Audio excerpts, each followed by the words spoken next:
It's the adventure along the route, man. And I would say, where's that adventure to be found? In faith? What's the faith?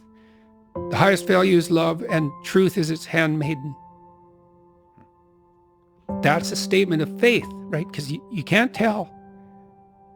You have to act it out to see if it's true. Yeah.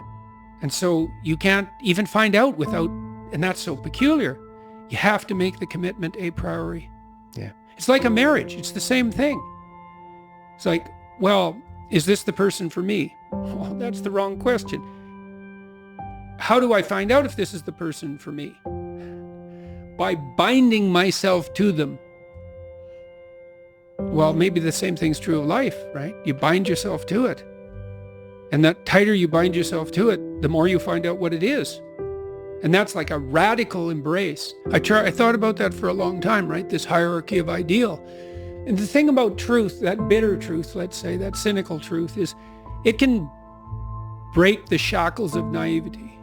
And actually, a burnt cynicism is a moral improvement over a blind naivety.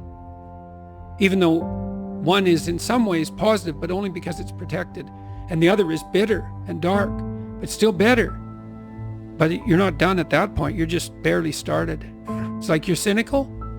You're not cynical enough. It's like, how cynical are you? Are you, I'm an Auschwitz prison guard level of cynical?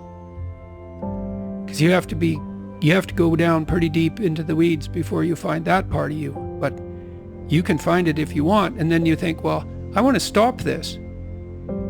Well, that was the question you posed. In some sense, you're obsessed with, say, what happened on these mass scale catastrophes in the communist countries. It's like, well, millions of people participated. So you could have, and maybe you would have enjoyed it. So what part of that is you? And you can find it if you want.